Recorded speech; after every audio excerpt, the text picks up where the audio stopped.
Cuando un hombre va en busca de la verdad, es en esa búsqueda que las preguntas difíciles son cuestionadas. El motivo de estas preguntas debe basarse en un sincero anhelo de examinar todo. En esta enseñanza nos embarcamos en un reto de examinar los reclamos a lo que se conoce como el Nuevo Testamento, o en hebreo el Brit Hadashah. Esperamos que disfrutes estudiando y probando la siguiente enseñanza.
Si no has visto nuestra enseñanza, Las ovejas perdidas, te animamos que lo hagas, porque ambas enseñanzas consisten de un tema similar.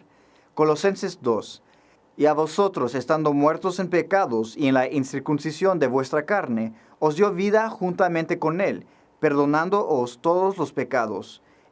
Él anuló el acta de los decretos que había contra nosotros, que nos era contraria, y la quitó del medio clavándola en un madero. Estos versos son algo difíciles de explicar. Muchos utilizan estos dos versos para decir que Yeshua abolió la ley. ¿Pero es cierto? ¿Acaso es esto lo que Yeshua clavó en el madero? ¿Esto es a lo que Pablo se refiere en Colosenses? De acuerdo a Hechos 21-24, Pablo vivió en obediencia a la ley. Así todos sabrán que no son ciertos esos informes acerca de ti, sino que tú también vives en obediencia a la ley. Sabiendo esto, no podemos dejar que nuestras interpretaciones de los escritos de Pablo lo clasifiquen como un hipócrita, diciendo una cosa y luego diciendo otra. Pablo fue un fariseo y aunque los fariseos estaban empapados de sus tradiciones, ellos también estudiaron las escrituras. Y Pablo igualmente estudió las escrituras. Los escritos de Pablo eran profundos, muy profundos, tan profundos que crearon confusión para muchos. De hecho, fue acusado falsamente de predicar en contra de Moisés. Hechos 21. Ahora bien, han oído decir que tú enseñas que se aparten de Moisés todos los judíos que viven entre los gentiles. Les recomiendas que no circunciden a sus hijos ni vivan según nuestras costumbres.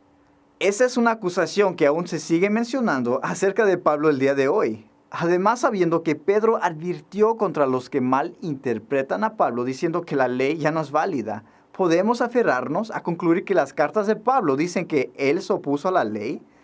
Recuerda que sus propias palabras declaran que él está de acuerdo con todo en la ley y los profetas. Pues estoy de acuerdo con todo lo que enseña la ley y creo lo que está escrito en los profetas. Con esto en mente, conociendo su historia como fariseo y que vivió de acuerdo a la Torá, ¿No tiene sentido que Pablo utilizaría ejemplos de la ley y los profetas? ¿Podría ser posible que este versículo en Colosenses hace una referencia a algo en la Torá? Y podría ser que mucha gente utiliza este versículo para distorsionar a Pablo, cuando en realidad Pablo podría estar imponiendo su argumento a favor de la ley. Como se mencionó en nuestra enseñanza, las ovejas perdidas, Yeshua, la palabra viviente, tenía que morir para volver a casarse con las ovejas perdidas de Israel, ya que Elohim se divorció de ellas. Por favor, vea nuestra enseñanza, las ovejas perdidas, para más detalles sobre este tema.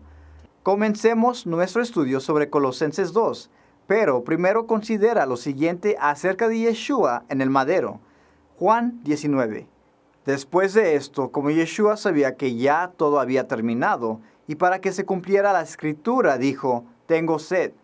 Había allí una vasija llena de vinagre, así que empaparon una esponja en el vinagre, la pusieron en un hisopo y se la acercaron a la boca. Pero, ¿por qué en los versos 28 y 29? ¿Qué escritura era necesaria cumplir al tener una necesidad de beber algo? Creo que muy posiblemente tenemos la respuesta. ¿Qué se le dio de beber? Vinagre de vino, con una vasija. En esencia, lo que es amargo. ¿Cuál es la escritura que se tuvo que cumplir? Considera esto en número 5.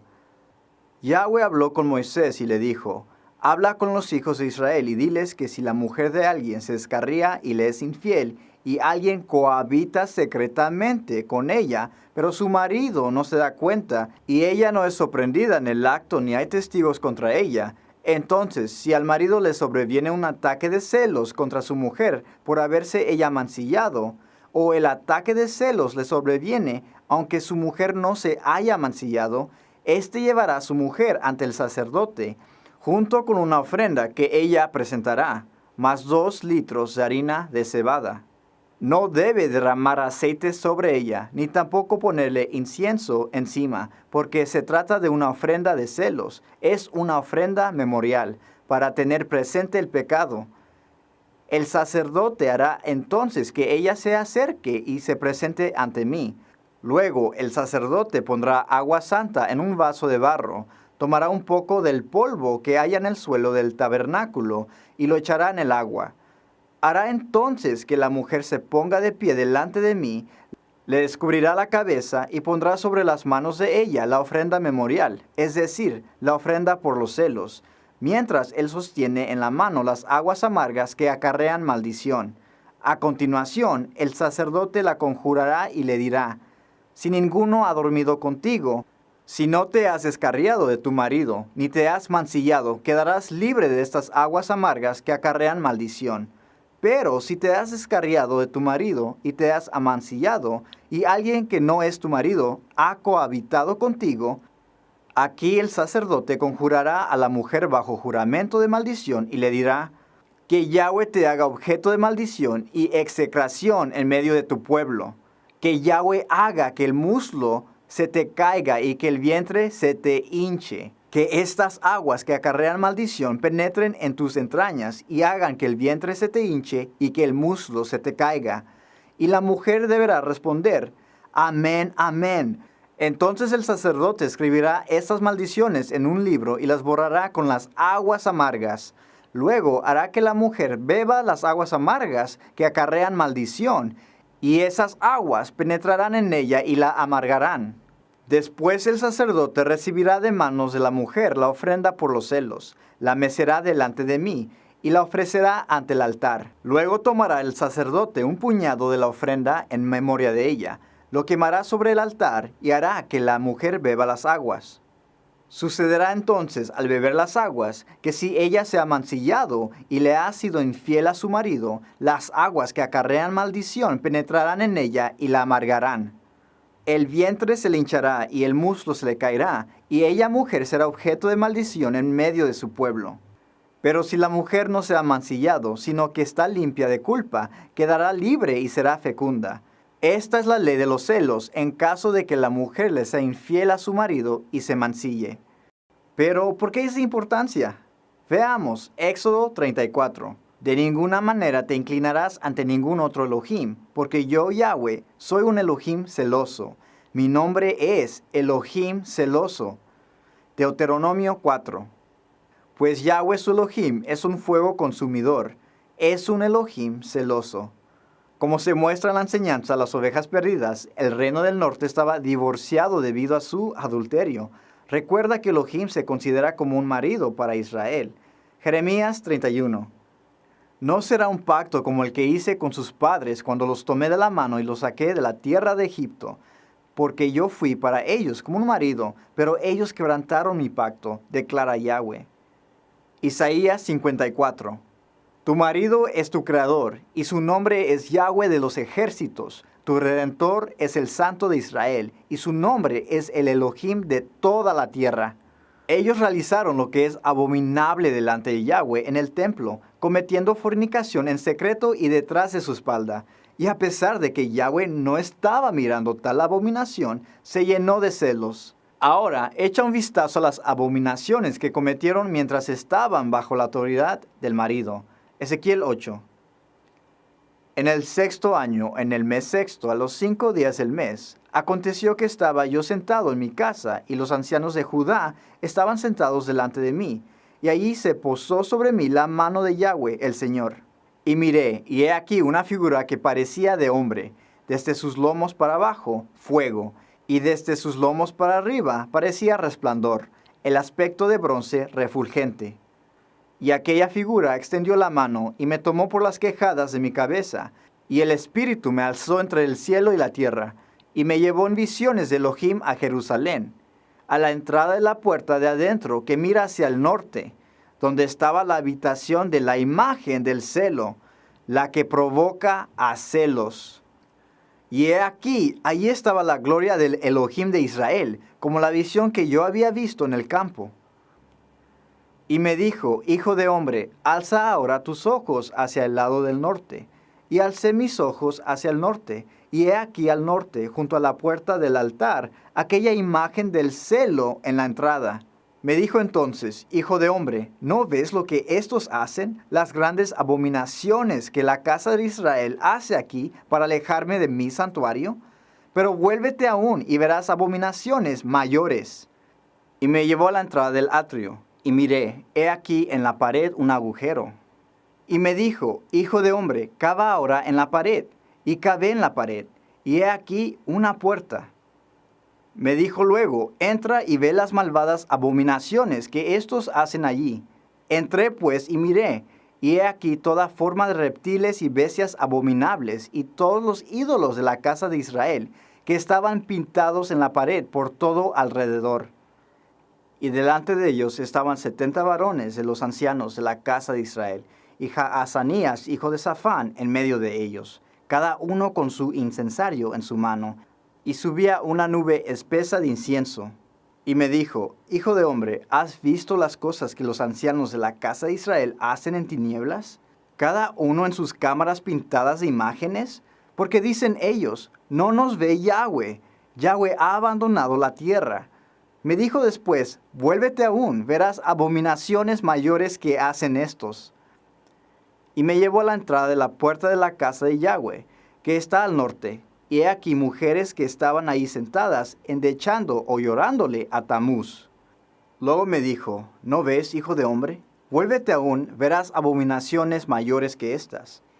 Y me llevó al atrio de adentro de la casa de Yahweh, y he aquí junto a la entrada del templo de Yahweh, entre la entrada y el altar, como 25 varones, sus espaldas vueltas al templo de Yahweh y sus rostros hacia el oriente, y adoraban al sol, postrándose hacia el oriente. Esto está en conexión con la ley del marido celoso, Yahweh, quien tiene el acta de los decretos contra Israel. Si Yeshua no hubiera bebido de la copa que acarrea maldición, todo Israel habría sido maldecido para siempre. Esta era el acta de los decretos que fue quitada del libro y derramada dentro de la taza, clavándola en el madero a través de Yeshua. A esto es lo que se refiere Pablo en su carta de los Colosenses.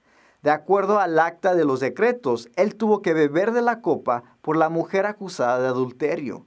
Este fue el propósito de beber el agua amarga. Es por eso que dijo, tengo sed. Esto era lo que tuvo que cumplir. Y ahora entendemos la oración que hizo Yeshua en el jardín. Unos pasos más adelante se inclinó sobre su rostro y comenzó a orar.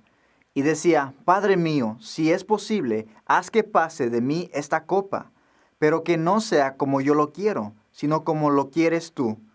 Compararemos nuevamente el versículo 14 en Colosenses 2.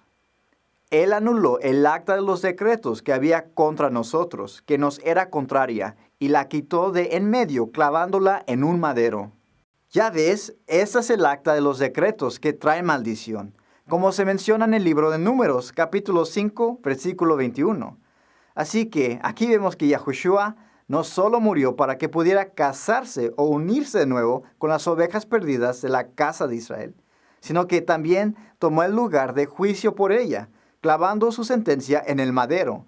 Él hizo 2 obras para 2 reinos y en sí mismo él cumplió la ley de Número 5, la ley de los celos, y por otra parte cumplió la ley para librar la mujer divorciada en Deuteronomio 24, para que el reino del norte pudiera regresar a Yahweh, ya que Yeshua murió y resucitó entre los muertos. Lea Romanos 7 para más detalles sobre este misterio. Regresemos a Yeshua y la copa amarga de Número 5. Yeshua tenía que beber de la copa que contiene el agua amarga que iba a ser dada a la esposa acusada de adulterio. Él sabía cuál sería el resultado de beber esta copa. Por lo tanto, es por eso que leemos acerca de su oración para que sea quitada. Entonces, hay que considerar nuestros caminos para que al momento de la tribulación no nos encontremos en adulterio espiritual con el mundo, ya que todos los que se encuentren en tal estado serán destruidos. Apocalipsis 8. El nombre de la estrella es Ajenjo. La tercera parte de las aguas se convirtió en ajenjo y muchos hombres murieron a causa de esas aguas, porque se volvieron amargas. Todo lo que está escrito en el Brit Hadashah, o Nuevo Testamento, debe estar fundado en la Torá. Es la única forma que vamos a poder entender correctamente las Escrituras. Ahora considera este verso acerca de la maldición en Número 5, que dice, que Yahweh te haga objeto de maldición y execración en medio de tu pueblo. Ahora consideremos Mateo 27. Los que pasaban lo insultaban meneando la cabeza. ¿Ves cómo todo está fundado en la Torá? Es por eso que dice en Salmo 119, de tus mandamientos he adquirido inteligencia, por tanto he aborrecido todo camino de mentira. Lámpara es a mis pies tu palabra y lumbrera a mi camino. Es muy importante tener sus mandamientos y Torá como fundación. Continuemos con el maestro Yeshua y la maldición de Número 5. Así como la mujer en Número 5, Yeshua fue llevado ante el Sanedrín y sacerdote. Lo interesante es que no hubo ningún testigo contra Yeshua como evidencia para Pilato. Por lo tanto, Pilato no encontró ninguna falta en Yeshua, tal como lo declaró en Lucas 23:4. Pilato dijo entonces a los principales sacerdotes y a la gente, yo no encuentro delito alguno en este hombre. Al no tener testigos contra Yeshua, era necesario que Yeshua bebiera de la copa para probar su culpabilidad, o más bien, nuestra culpabilidad en sí mismo. Número 5. Hará que la mujer beba el agua amarga que trae la maldición. Cuando el agua entre en su cuerpo, si ella es culpable, le causará un sufrimiento amargo. Ahora entendemos Colosenses 2, anulando el acta de los decretos que había contra nosotros, que nos era contraria, quitándola de en medio y clavándola en el madero. Esto permitió que su esposa Israel fuera libre y pudiera tener hijos. Ahora ella puede ser justificada, declarada justa a los ojos de Yahweh, el Todopoderoso, justificada como si nunca lo hubiera hecho. Romanos 3. ¿O acaso olvidaron que cuando fuimos unidos a Mashiach en el bautismo, nos unimos a él en su muerte?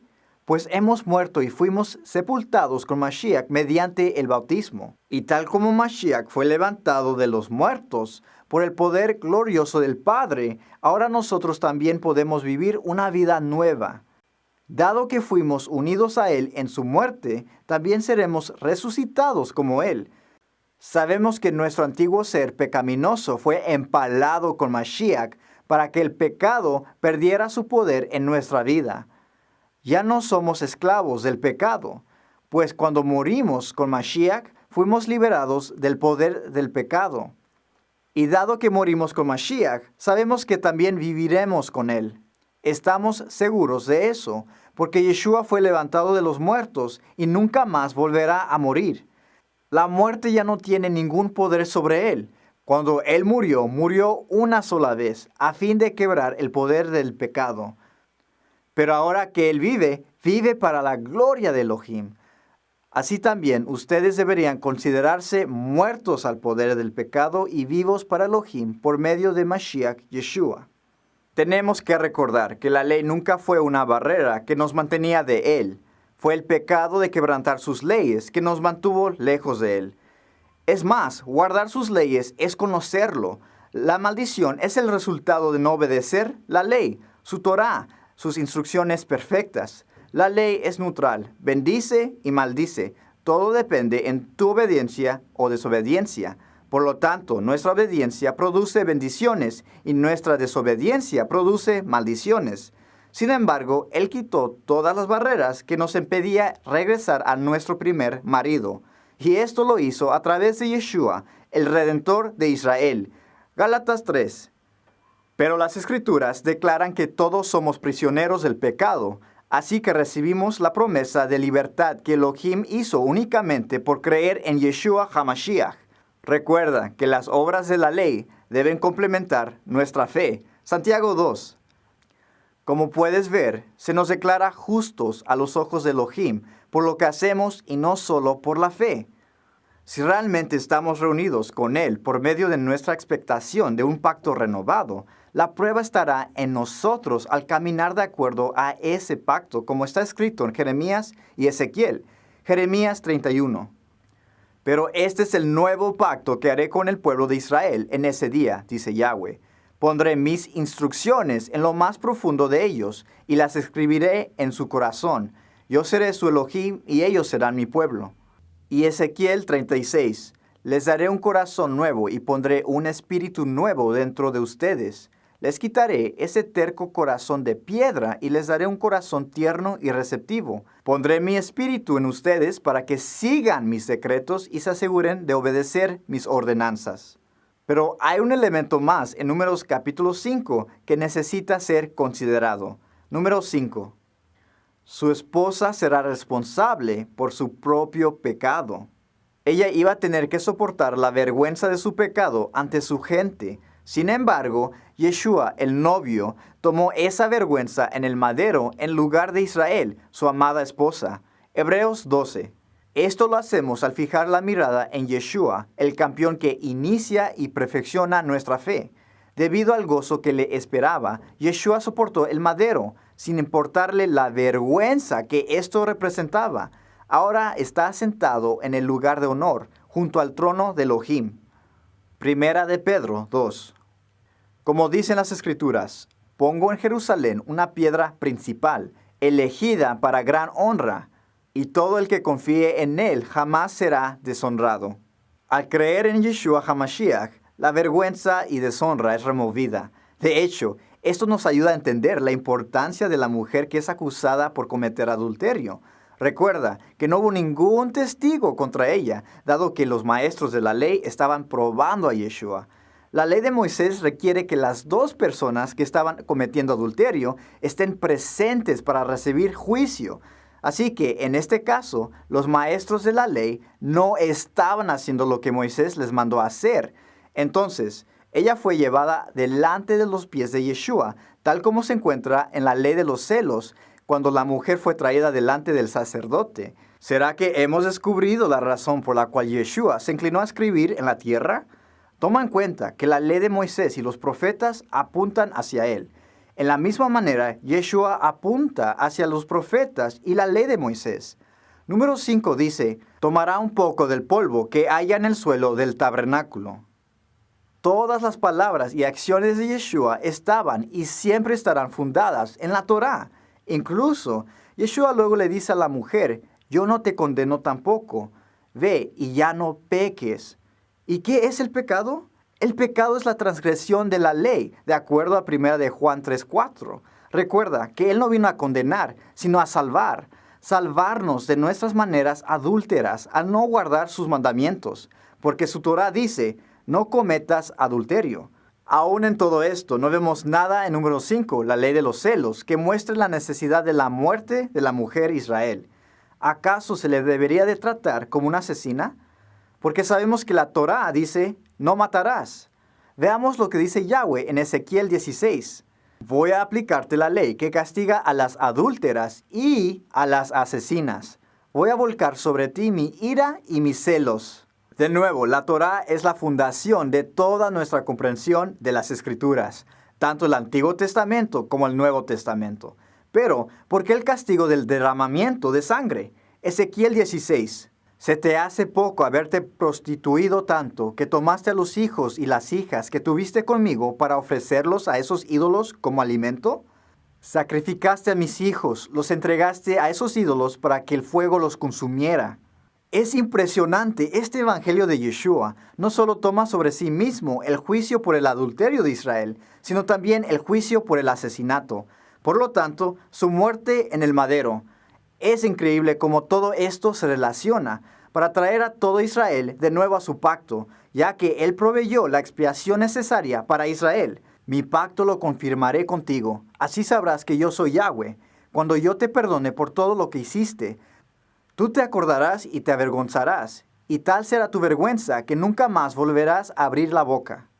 Yeshua viene cargando las maldiciones que todo Israel quebrantó, como la ley de adulterio, por lo que pasó en Ezequiel 8, la de asesinar, por lo que Yahweh dice en Ezequiel 16:20, y la ley de matrimonio que se encuentra en Deuteronomio 24. Para más información sobre la ley de matrimonio, vea nuestra enseñanza, las ovejas perdidas. Ahora ya entiendes más por qué Yeshua dijo, yo no vine a abolir la ley, los profetas, sino a cumplirla. Las ovejas perdidas del reino del norte, siendo su esposa, se hizo adúltera. Y después de que Yahweh le dio el certificado de divorcio, ellos, o más bien ella, se unió a otros dioses. Esto sucedió en 1 de Reyes 12. Es por eso que Yahweh en Jeremías 3 hace referencia a Deuteronomio 24. Jeremías 3:1. Dicen que si alguien despide a su mujer y se va y cohabita con otro hombre, su esposo ya no vuelve a vivir con ella, pues la tierra quedaría totalmente mancillada. Sin embargo, tú has cohabitado con muchos hombres y vuelves a mí, dice Yahweh. Básicamente les está diciendo que aunque la casa de Israel quiera regresar a él, su propia ley lo prohíbe. La tierra quedaría totalmente mancillada. Y luego continúa exponiendo sus caminos. Levanta los ojos y mira las alturas. ¿En dónde no te has prostituido? Te sentabas a esperarlos junto a los caminos, como un beduino en el desierto. Y con tus prostituciones y con tu maldad contaminaste la tierra. Por eso se han retrasado las lluvias y no han llegado las lluvias tardías. Tienes la facha de una ramera. No sabes lo que es tener vergüenza. Y todavía me llamas, Padre mío, amor de mi juventud. Todavía me dices, ¿vas a estar enojado todo el tiempo? ¿Siempre vas a guardarme rencor? Y mientras estás hablando, cometes cuantas maldades puedes. Y Jeremías 3:12. Por lo tanto, ve y dale este mensaje a Israel. Oh Israel, mi pueblo infiel, regresa otra vez a mí, porque yo soy misericordioso. No estaré enojado contigo para siempre. Solo reconoce tu culpa. Admite que te has rebelado contra Yahweh tu Elohim y que cometiste adulterio contra Él al rendir culto a ídolos debajo de todo árbol frondoso. Confiesa que rehusaste oír mi voz. Yo, el Señor, he hablado.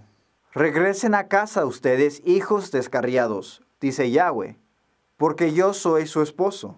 Los traeré de regreso a la tierra de Israel, uno de esta ciudad y 12 de aquella familia, de todo lugar donde estén esparcidos. Y les daré pastores conforme a mi propio corazón, que los guiarán con conocimiento y entendimiento. Observa cómo declaró ser su esposo en el verso 14, a pesar de que esto fue después del divorcio. Regresen a casa ustedes, hijos descarriados, dice Yahweh, porque yo soy su esposo. Pero nuevamente, recuerda que el divorcio ya fue decretado. Entonces, ¿cómo puede ser esto? Ahora podemos regresar a nuestro primer esposo, de acuerdo a la ley. Romanos 7. ¿Acaso ignoran, hermanos? Hablo con los que conocen la ley, que la ley se enseñorea del hombre entre tanto que éste vive. La mujer casada está sujeta por la ley al marido mientras éste vive. Pero si el marido muere, ella queda libre de la ley que la unía a su marido. Así que, si en vida del marido se une a otro hombre, será llamada adúltera. Pero si su marido muere, es libre de esa ley, de tal manera que si se une a otro marido, no será adúltera. Así también vosotros, hermanos míos, habéis muerto a la ley mediante el cuerpo de Mashiach, para que seáis de otro, del que resucitó de entre los muertos, a fin de que llevemos fruto para Elohim. Entonces, ¿de qué ley está hablando? De la ley que sujeta a la mujer casada. Recuerda que en Romanos 7, Pablo dice, la ley es espiritual, mas yo soy carnal, vendido al pecado. Si todo esto te suena como una locura, considera 1 Corintios 1, porque la palabra del madero es locura a los que se pierden. Pero a los que se salvan, esto es, a nosotros, es poder de Elohim. Pues está escrito, destruiré la sabiduría de los sabios y desecharé el entendimiento de los entendidos. ¿Dónde está el sabio? ¿Dónde está el escriba? ¿Dónde está el disputador de este siglo? ¿No ha enloquecido Elohim la sabiduría del mundo? Pues ya que en la sabiduría de Elohim, el mundo no conoció a Elohim mediante la sabiduría, agradó a Elohim salvar a los creyentes por la locura de la predicación. ¡Aleluya! Eso es poderoso. Continuemos en Jeremías. Jeremías no solo revela la culpabilidad del reino del norte, sino también el reino del sur, Judá. De hecho, él revela cómo Judá fue aún peor. Jeremías 3. Vio que yo había despedido y repudiado a Israel por su infidelidad y sus prostituciones. Pero tampoco ella tuvo temor, sino que con la misma rebeldía de su hermana fue y se prostituyó. Como Israel tomó a la ligera sus prostituciones y adulteró con ídolos de piedra y de madera, la tierra quedó contaminada. Pero ni así se volvió a mí de todo corazón su hermana, la rebelde Judá. Solo fingió volverse a mí. Palabra de Yahweh. Yahweh me dijo, la rebeldía de Israel es un acto de justicia, si la comparo con la infidelidad de Judá. Yahweh dice que el reino del norte era más justo que Judá, pero él solo se divorció del reino del norte. Yeshua al cumplir número 5 justifica a Judá tanto como a Israel.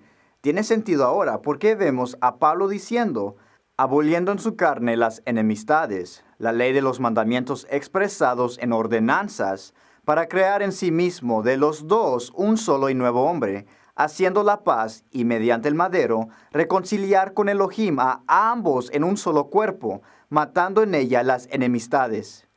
Ahora, ¿tú por qué crees que dice ambos? Ezequiel 23.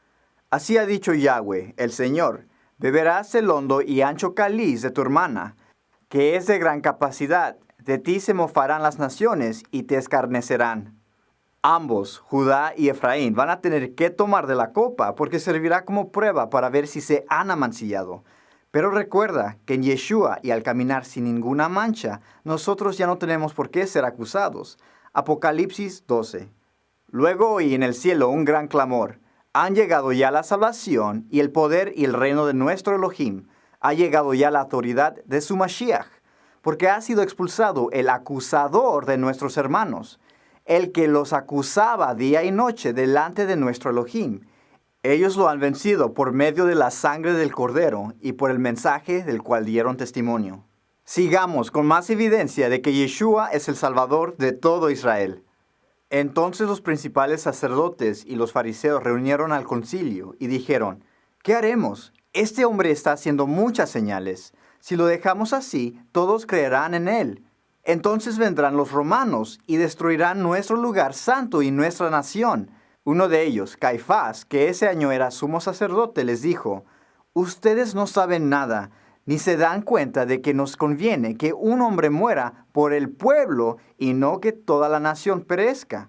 Pero esto no lo dijo por cuenta propia, sino que, como aquel año era él sumo sacerdote, profetizó que Yeshua moriría por la nación. Y no solamente por la nación, sino también para congregar en un solo pueblo a los hijos de Elohim que estaban dispersos. Solo a través de Yeshua nosotros podemos regresar. Los dispersos del reino del norte, que no creen en Yeshua, no pueden regresar a Elohim. Su expiación por nosotros no nos cubrirá si lo rechazamos y vivimos en contra de sus caminos. Filipenses 3. Porque por ahí andan muchos, de los cuales muchas veces les dije, y llorando vuelvo a decirlo, que son enemigos del madero de Mashiach. Ellos solo piensan en lo terrenal. Su Dios es el vientre, su orgullo es su vergüenza, y su fin será la perdición. Pero nuestra ciudadanía está en los cielos, donde también esperamos al Salvador, al Maestro Yeshua HaMashiach. Pablo se refiere de nuevo a la maldición de número 5 aquí en el verso 19. Por lo tanto, permanecen aquellos los enemigos del madero de Mashiach en sus caminos infieles como una ramera en su amor por el mundo, haciendo sus vientres hinchados la causa de su fornicación con el Dios que continúan siguiendo, en prostituirse al mundo. La misma razón por la cual Elohim se divorció de su pueblo al principio. Toma en cuenta que estas leyes todavía se aplican para nosotros como lo era en aquel tiempo. Si quebrantamos a propósito la Torá al cometer tal abominación después de lo que Yeshua hizo en el madero por nosotros, ya no podemos volver, de acuerdo a Hebreos 10. Si con toda intención pecamos después de haber recibido el conocimiento de la verdad, ya no queda más sacrificio por los pecados, sino una terrible expectativa del juicio y del fuego ardiente que devorará a los enemigos de Elohim. Cualquiera que desobedece la ley de Moisés muere sin falta, siempre y cuando haya 2 o 3 testigos que declaren en su contra. ¿Y qué mayor castigo piensan ustedes que merece el que pisotea al Hijo de Elohim y considera impura la sangre del pacto, en la cual fue santificado, e insulta al Espíritu de la gracia? Toda la Torah sirve de fundación, es lo que nos guía a conocer y entender el Evangelio. Hemos mal entendido las cartas de Pablo y al no escudriñar lo suficiente hemos estado equivocados por mucho tiempo. Pero ahora no tenemos ninguna excusa para no guardar sus mandamientos y así alejarnos del pecado, porque antes ustedes estaban muertos en sus pecados, aún no se habían despojado de su naturaleza pecaminosa. Pero ahora Elohim les ha dado vida juntamente con él y les ha perdonado todos sus pecados.